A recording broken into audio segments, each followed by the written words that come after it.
Do high school students still need to take standardized testing, even if it's not required for college admission? Coming up, we're answering that question next with our guest from the National Test Prep Association. Welcome back. Happening today, thousands of college students across Southern California heading back to class. Summer is over. LMU, Pepperdine, Azusa Pacific, and Chapman all kicking off their fall semester today. Face masks are optional at those campuses, but they each have some different guidelines when it comes to COVID-19 protocols. Students are encouraged to review their school's rules before going to class. And even though they may not be mandatory, there are a lot of high school students who are still choosing to take the ACT and SAT for their college admissions. But is it worth it? Joining us now to answer that important question is Mike Bergin, who leads the National Test Prep Association's Advocacy Committee. Good morning. Thanks for joining us. Good morning. I'm grateful to be with you this morning. A lot of students are still getting caught up from the pandemic, naturally, understandably. Do they need to worry about these kinds of tests? Who benefits from them and who perhaps is at a disadvantage? Well, I would say that the students that are trying to get caught up should be grateful that tests like the SAT or ACT exist, because it gives them a sense of what they need to catch up on for higher education. The tests are tied to success standards in higher education, so it's kind of like a road test. If they're not certain that they are ready to operate at the next level, these tests can tell them what they need to do.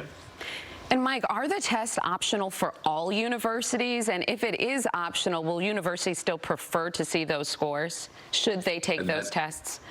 It's a great question. So there are a lot of schools for whom test optional means absolutely very optional, and there are schools that are test blind.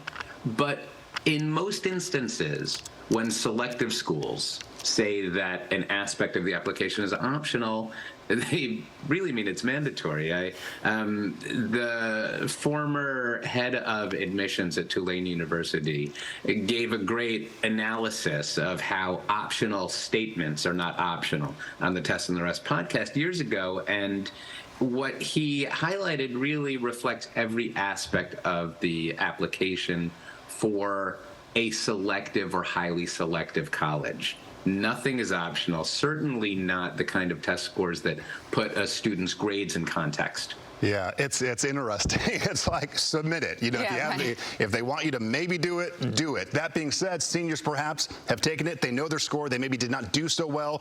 Do they submit it? I would guess you would say yes, but take it again maybe?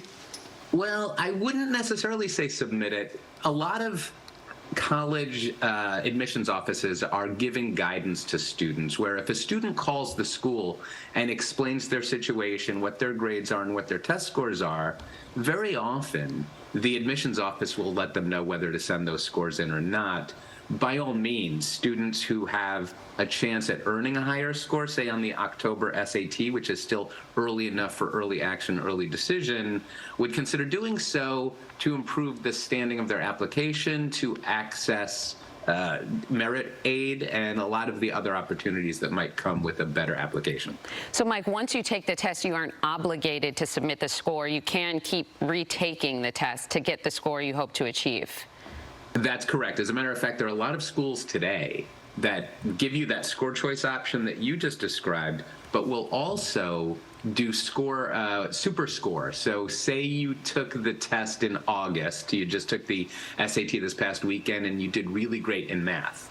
You could, for a score choice school, take the test again in October, and if you do better on the evidence-based reading writing and submit that score, they'll put together a better score than either of those individual test dates.